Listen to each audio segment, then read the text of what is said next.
tamang-tama ito sa kasalukuyan nating kalagayan. Sabi nung isa na doon, napanood ko sa YouTube, nasaan kayong mga pastor? Kayong mga pare? Kayong mga naglilingkod sa Panginoon? Bakit wala kayo sa pagtitipon? Gusto nila umatin doon sa sa EDSA. Nasaan kayo? May kailangan. Dapat ang inyong presensya ay makita. Paano gusto dito ulitin yung EDSA Revolution yung time na yun? Amen? Sabi ko. May sumagot naman, hoy, hindi naman yan political rally. Hindi naman yan yan ay tungkol sa korupsyon. Sabi gano'n. Kaya mo, dalaanin natin sa panalangin. Sabi gano'n.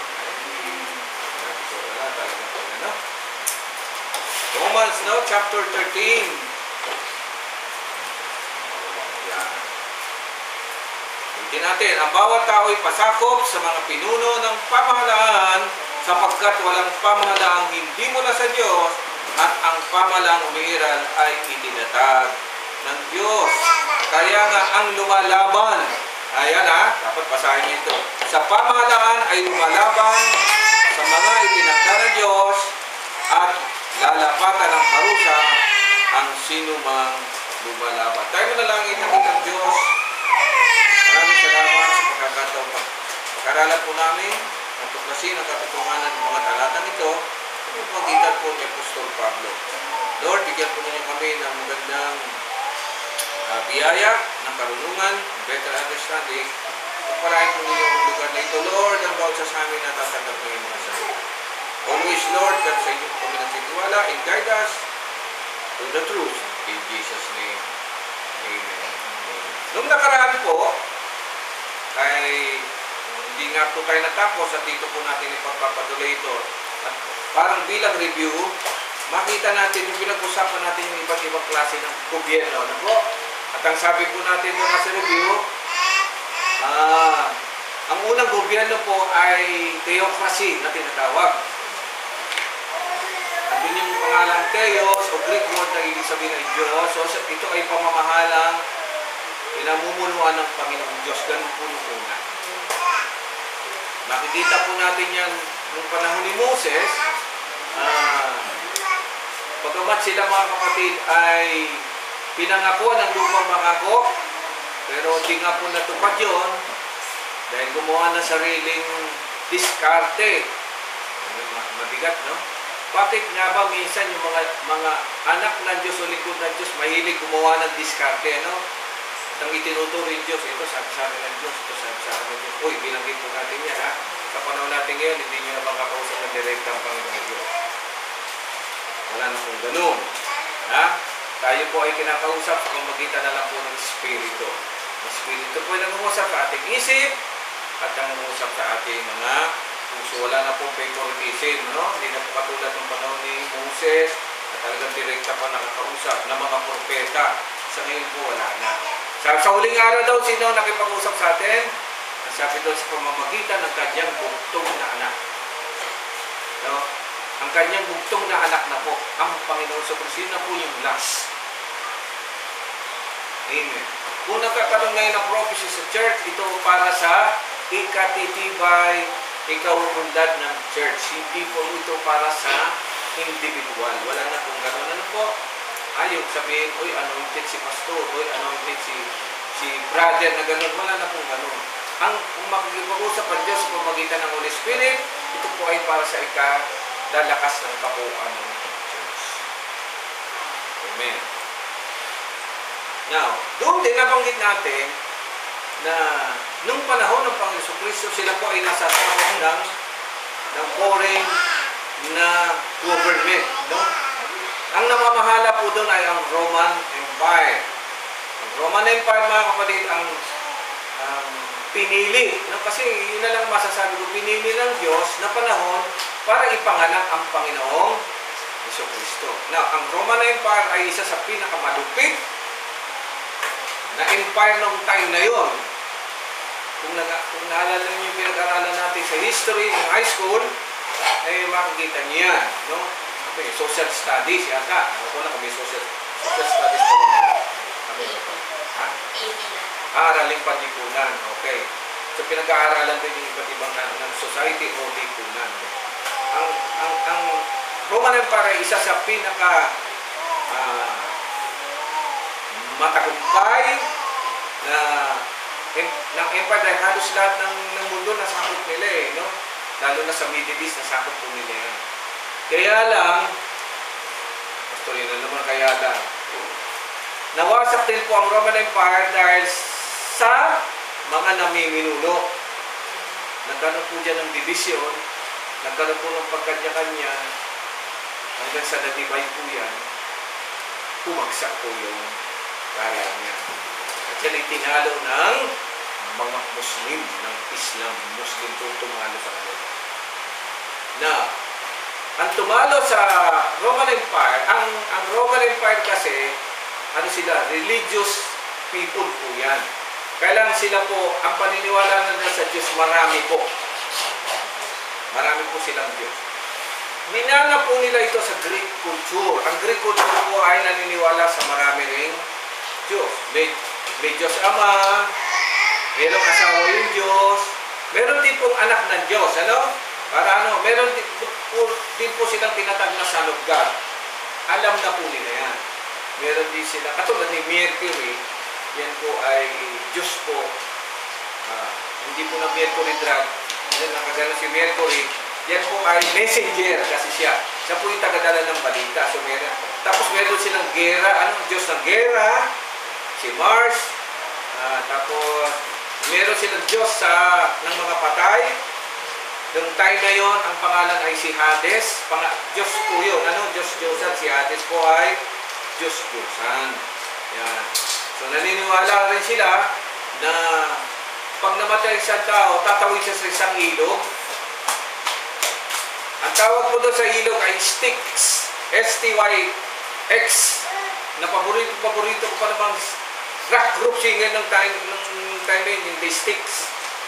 Pala sa demonyo pala yung mga pero ang gagaling nila kumanta. Kasi dito ko palagi nalibigay sa tanks. So uso pa ko yung tanks, yung minibus. Lagi po yung mahilig po ko sa rock ng mga ganyan. Ang gaganda ng mga kanta niya. Ayun yung kantang bass, naalala niya. You know it's you, babe. Yung Styx po kumanta niya. Yun pala ang ibig sabihin nun ay River of Death. Ay pambira. Kasi nga kaya pala mga itsura nila, lalo yung Kiss. Alam niyo yung Kiss? Yung rock group na Kiss. Yung Kiss, ang ibig sabihin ng Kiss, yung Kiss, K-I-S-S, wala. Kiss in Satan's spell. Kaya ang itsura nila, para silang mga demonyo na napapanganatila. Nakita, ay hindi na inabutin ng mga rock group po yan, namuso po yan sa mga tugtog nila mga. So, sa lalaki mo ayo, influensya po yan ng mga Diyos ng araw. Hanggang ngayon naman po, meron yan mga kapatid. Ang mga rebulto ay influensya rin ng Greek culture. No? Greek culture po yan. Sila Athena, yung mga goddess. Kaya meron din po silang Diyos Ina, babaeng Diyos-Diyosan na tinatawag natin. Diyosa, sa Tagalog. Yan po yan. Yung ibig sabihin, yung pamamahala nila ay nahahaluan po ng religion. Namana po yan ng Romans. Amen. Now, ang tanong, bakit hindi nila na-influensyahan ang Palestine noong time na yun?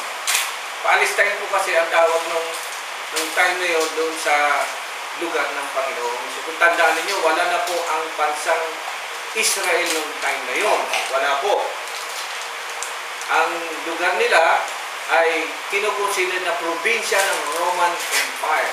Ang namumuno po sa kanila ay si Herodes. Naalala niyo, si Herodes po ang kanilang hari. Sa south, sa north, ang namamahala po ay si Pilato. Naalala niyo, mga Roman proconsul po yun. Kaya nadidivide po sa kanya. Ang Jerusalem ay probinsya na lamang ng Roman Empire. Now, doon pinanganak ang Panginoong Kristo. Amen. Tatanong sa akin kung bakit yung time na, hindi ko po alam. No, wala po kung basta tinagda ng Diyos, dalhin doon sa time na yun. Doon pinanganak ang Panginoon eh. Kaya nga, yung AD, Anno Domini, ay salitang Latin Now, anong salitang Latin? Ang Latin po ang official language ng Roman Empire noong time na yun. So, lahat na lang ay tinatranslate sa Latin. Kaya yung Biblia po, mula sa Hebreo, itinranslate po yan sa Latin. Karamihan po ng translation natin ng Biblia sa ngayon, English sa Tagalog, hindi po yan hinako sa Hebrew translation. Karamihan po dyan ay Latin Vulgate na tinatawag. Doon po yan ginawa. Hindi po sa Hebreo. Kasi ang Hebreo nung time na yun, katulad sa pag-aaral natin, tinuturing na yan, ay kalimutan mo yan. Amen. Bakit itinuturing? Sapagkat ng time na yun, nakikita niyo, maging ang Panginoon Kristo ay nasa ilalim ng isang Roman Empire. Now, ang tanong, bakit kinakailangan pa nilang sumunod doon? Kasi ganito po ang nangyari. Nung time ng Panginoon Kristo, may liberty po, no?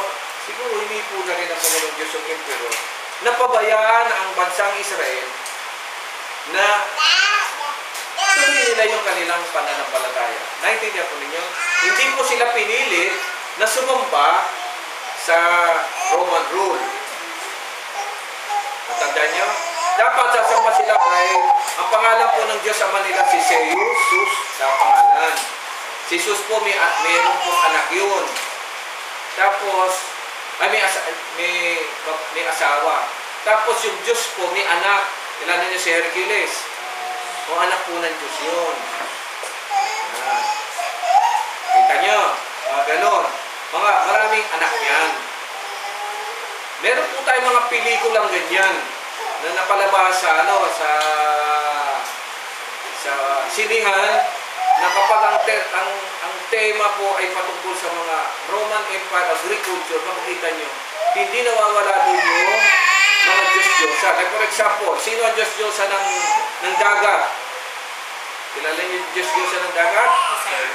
Si Poseidon. Kaya may tinatag na Poseidon Adventure na pelikula.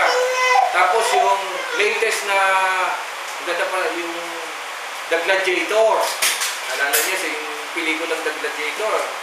Number 1 din po yun. Ano doon? Naniniwala sila sa Diyos-Diyosa nilang si Hades. Siya yung Diyos-Diyosa ng kabilang buhay. Doon yung makikita na ang bawat tao may kanya-kanyang pumawak na ribulto po yan. Na kurti naman siyang tao pero wala sa buka. Yung makinis lang. Ganun. Kasi naniniwala sila na ang Diyos wala naman talagang itsura. Amen? Dahil sila ng panahon natin.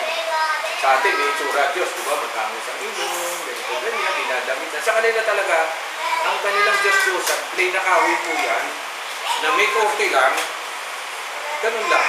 Lagi nilang hawak-hawak yun. Pag pupunta silang gera, inalikan nila yun. Bakit natin inalikan yung mga rebulto, namaalala po natin yun. Inalikan po nila yan.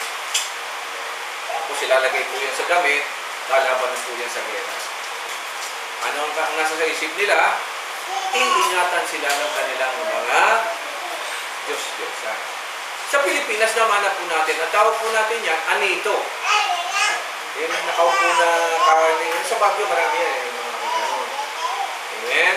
Kaya kung pumunta kayo sa Baguio, yung makikita nyo yung mga maliliit na binibili natin. Tapos meron pa nga doon nakatakip yung may takip, maalala mo? Pag tinanggal mo yung takip, Diyos-Diyosan ng sex. Pag tinanggal mo yung takip na bahal, lalabas yung pito, ito makikita niya na, no? Yun yung pagtakbo ng history na inabot ng Panginoon sa Kristo. Ang maganda lang, there is freedom of religion. Kaya nung panahon ng Panginoon sa Kristo, may punong saserdote pa rin. No? May mga punong saserdote. Ang problema lang doon, yung mga saserdote roon, hindi na talaga sila yung qualified.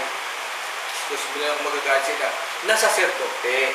Kasi meron po yung mga, di ba, dapat saserdote ay nasa lahi ni Levi. Mga Levita dapat. Alam niyo naman ng time na yun, doon pumasok yung politics. Palakasan na rin po yun. Paano mo hindi mo sasabihin? Bakit meron pang Pariseo. Ano ang mga Pariseo? Ito po ay grupo ng mga Levita na mga pare na kurap. Kurap po yan. Kurap po yan mga yan. Yan yung mga nalalagyan ng kanya. Pero sila mataas. May lumaba na grupo rin ng mga ang tawag po nila ay Sadduceo. Alang grupo. Ito mga Sadduceo, masyado naman itong stricto sa pagsunod. Yan. Tapos, yung mga abogado nila, yung ang tawag na sa abogado tayo, yung tatlong grupo yan. Yan. Sila naman ang namamahala sa batas. Karamihan, maganda lang sila pero karamihan sa kanila tax collector. Sila nag-aanap patungkol sa tax kasi bagamat binigyan ng malayang pananambahan ang mga Israelita, mahigpit po ang pag-ano ng tax noon. Amen. Ngayon, nung nabubuhay ba ang Panginoon sa Kristo, nagpasako pa? Yes. Hindi niya napansin. Nung pinanganak ang Panginoon sa Kristo,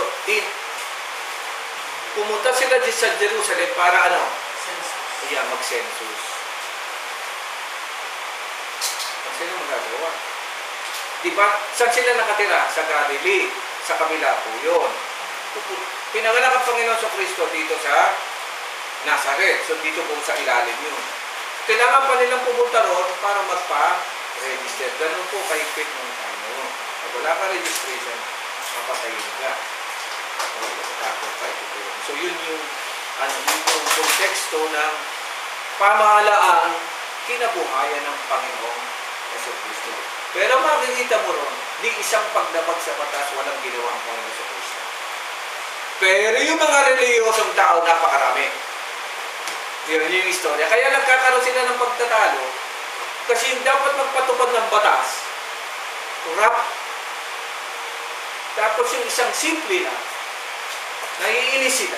Kasi mas pinapaniwalaan ng tao ngayon ang Panginoon Jesucristo kaysa sa kanilang mga government employees. Amen. Hindi ko lang alam kung nandun na sila Diskaya o ano, baka yun ang ano nila. Pero kurap na talaga yung mga kapatid. Bakit sinabi? Una, alam natin lahat na pag nagkasala ka ng time na yon, kinakailangan mo magandog ng ano? Hayop, di ba? Oh.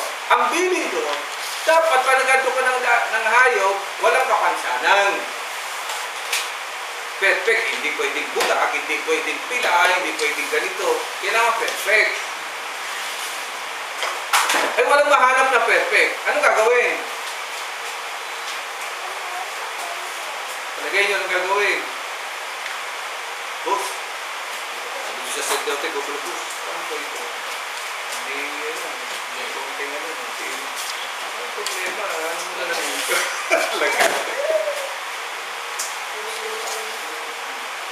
Lalagay. Kaya sa matutunan niyo, sabi ng Panginoon sa kanyang preaching, lahat ng mga doon na susunugin wala ng kwenta. Alam niyo ba, ng unang templo, sa panahon ni David, maganda po pagkagawa noon. Amen. Ay di nagkasala tabernakulo po muna, yung tinayo ni Moses. Naintindihan po ninyo? Okay. Pag sinabi, puro tent lang po yun. Tapos, 12 po sila. Ano po? Ang ginawang design doon, nasa gitna yung templo, ay yung tabernakulo, tatlo rito, para yung 12 nakapaligid po sila. Nasa gitna po doon. Now, ang walang ano doon, yung mga Levita, wala silang manay. So, doon na sila titira mismo. Tapos, yung Espiritu ng Diyos, nakalugod po doon sa tabernacle po tawag doon. Araw-araw po yun. Pag umaga, ulap. Pag gabi, apoy. So, kitang-kita po nila yun. Wala pong ganung history na yung Diyos palagi mong kasama. Pero doon sa tabernacle, ulitin ko, pag umaga, ulap. Pag gabi, so, libre ka kuryente, libre ka tubig. Kasi ang nag-produce ng tubig doon, ang Panginoon din. libre ka pagkain. Kasi for 40 years, sino nag-supply? Kaya nga mga kapatid, kapag nasa Panginoong Diyos ka, palagi nila sinasabi, dapat hindi ka talaga naghihirap. Yun yung sinasabi, God will provide. Kasi nangyari na po yun. Amen. Sa kasalukuyan, hindi po yun nangyayari sa atin.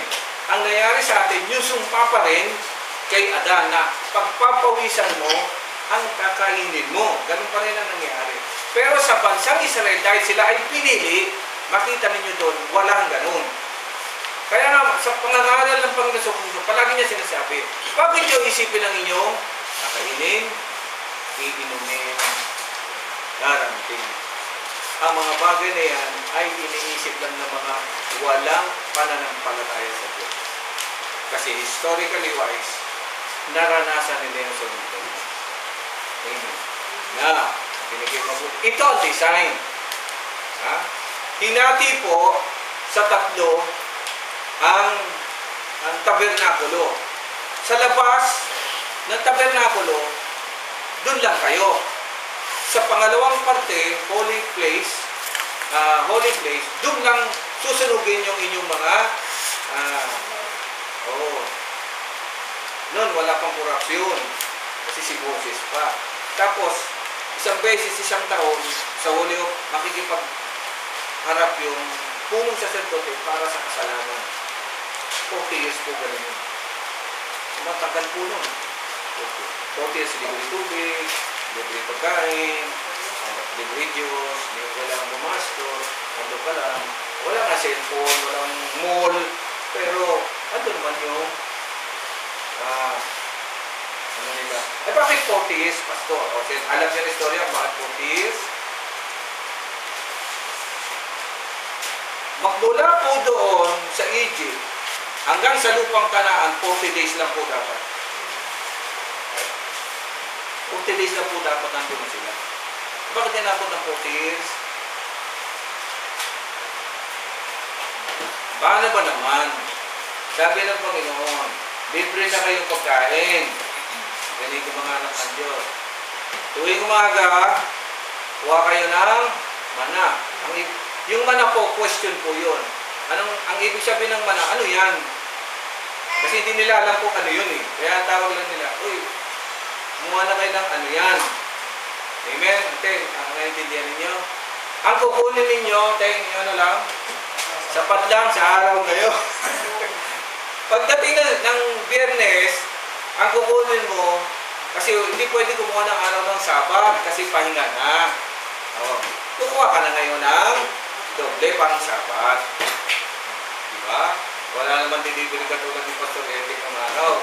Automatic yun. Pagising mo sa umaga na doon ay manadadamputin mo naman.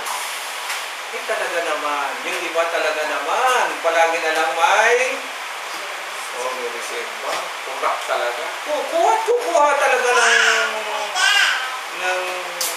sobra. Kinabukasan bulok naman. Parusa yun eh. Kita nila bulok. Sinasabi na nga, huwag kayo kukuha, pero gano'n. So, nagsisimula na yung korupsyon. At ang pinakamalaki nila naging kasalanan nang sumamba sila sa Diyos-Diyosan. Tama? Diba? Yung bakang ano. Sino may dala nun? Sino may dala ng mga Diyos-Diyosan? Galing Egypt po yun. Ganito po. Sabi ni Moses, ng Panginoon kay Moses, kumuha ka ng patayin nyo, ipahid nyo sa pintuan, di ba, Passover. Di sila na nagpahid, yung ba hindi nagpahid? Kung sakali man, mayroong foreigner na nandoon sa loob ng pinto at dumaan yung kamatayan, ligtas din sila. Kasi nandun naman sila sa loob ng pinto na may pahid. Ang problema, yung foreigner na yun, na binigyan ng pagkakataon, pwede silang sumama papuntang Kanaan. So, sino nagdala ng kamalasan? Foreigner. Sila may dala po nun. Walang nagawa si Aaron nung time na yun, kasi ang may, yung Nagalit tuloy yung Diyos. Pinuhin mo nga, yun ang sinasabi ko. Pinainom ka na, pinakain ka na, dinamitan ka na. Ano bang ginawa mo? Pinagdito mo pa ang Panginoon. Sa galit ng Panginoon, diba, intusan yung mga Levita, no? Patayin niyo yung lahat ng ano riyan. May natira. 40 years para lahat ng edad na may ganun. Mga matay kayo lahat sa disyerto, walang papasok na isa sa inyo papunta sa lupang Panginoon. Amen.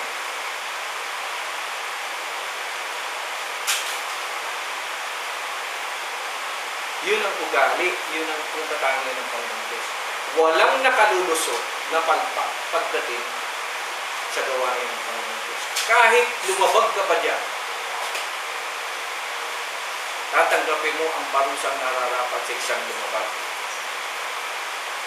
Yun mo, namatay silang lahat. Pati si Moses, hindi nakapasok. Dahil sa bullshit niya, mga kapatid. At sabi lang, kausapan mo yung bato na, tulad nito, maghiwalay, lalabasan ng tubig. Sa inis, pinukpok yung inis eh. Pinukpok nga, lumabas kayo tubig. Kaya sabi, ay Moses, yung ginawa mo hindi tama. Ito may para sa leader. Amen. Haba-haba ninyo mag-bisi. Ama, ito nga dahil pati ikaw matadamay doon sa mga ginagawa ng mga tayo balat. Kaya ikaw, matatanaw mo lang lupa kanaso. Pumasok sila doon mga kapatid. Ang sabi naman doon sa lupa, Kanaan, pag nandun na kayo, anong bilin? Patayin ninyo ang lahat. Pati hayop, wala kayong ititira. Yung mga chicks dyan, magaganda yung mga ano. Kita naman ninyo mga Israelita, mga losyang yan. Eh, siyempre, ang suot yan kahit pag pumunta ka doon, pag ikaw'y nadaan, sabi papuntang Loretta kayo, eskolta, no? Pag nadaan kayo sa eskolta, makikita nyo iba suot dyan. Baka kayo maakit, patayin nyo lahat yan. Ginawa ba ng mga Israelita? Nung pumasok na sila sa lupang pangako, nagsipag-asawa pa. Ngayon, ano nangyari? Lumipas ang panahon, pagkatapos silang masakop ang buong Kanaan, kinakay naman sila sa Diyos-Diyosan. Yun ang sinasabi. Kaya sabi ko, wala nang katapusan ito. Kaya yun ang simula, kaya nandun na sila sa lupang Kanaan na wala pa manang iyan dahil sa. At ngayon, binigyan sila ng isang pamamahala ng Roman Empire. Binigyan sila uli ng pangalawang pagkakataon para baguhin, ayusin nila. Wala rin namang nangyari. Impact sa kanilang katusuhan, mga kapatid. Ito, sana ginagawa na. Nakipagkuntsaba ang mga lingkod ng Diyos sa pamahalaan.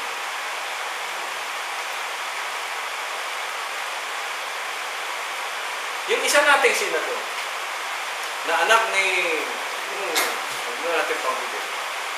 Di ba nadadawit siya ngayon, dalawa sila ni sila ang nakabulakan sila, na silang binigyan ng korupsyon.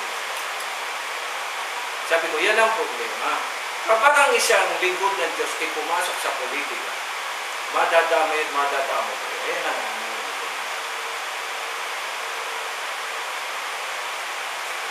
tayo, ginagamit tayo ng Panginoon Diyos para tumulong.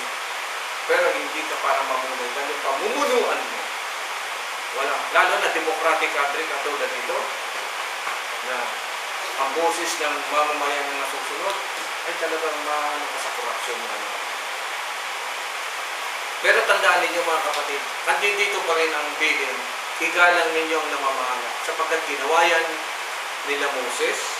Si Moses talaga naging prinsipe yan, di ba? Si Joseph, naging prinsipe rin yan. Nakita niyo, walang malingan. Walang korupsyon dyan. Amen? Ang Panginoon sa Kristo, pinanganak niya, hindi niya nakitang lumabag yan. In fact, mapupunan ninyo sa salita ni Pontius Pilato, nung iniharap na, anong sabi ni Pontius Pilato? Wala akong nakikitang dahilan para yan ay patayin. Diba? Yun ang sinabi? Nagugas siya ng kamay. Ito naman si Pilato corrupt din. hindi siya pwedeng hindi sumay sa religious people. Kasi magkakaroon ng rebellion. Naintindihan niyo mga kapatid, diyan nagkagulo na. Pag nag-rebellion, ang Israelita laban sa Roman Empire, tapos na. Mapapatalsik siya, papatayin lahat ng mga. So makikita niyo mga kapatid, as a reason, napakalaking sakripisyo ang ginawa ng Panginoon Kristo. Imbis na ang buong Israel ang mapahamak, mamatay, siya na umakto, siya nang ipinako sa krus. Now, ang pagpapako sa krus nung time ng Roman Empire, sila po ang nag-invento nun. Pagpatay na yun, ano po, sa kanila lang po yun. Ang pagpapako sa krus ay itinuturing na pinakabrutal na pagpatay sa isang kriminal. Tandaan niya mga kapatid. Na, kapag kriminal ka at napatunayan ka, ikaw ay ipapako sa krus. Saan ka ipapako? Ipapako ka po sa daanan, sa kalye. Doon po talaga nakapako yan. Kung saan dadaan ng mga mamamayan, makikita kanila nakapako. Now, pag pinako pa lang isang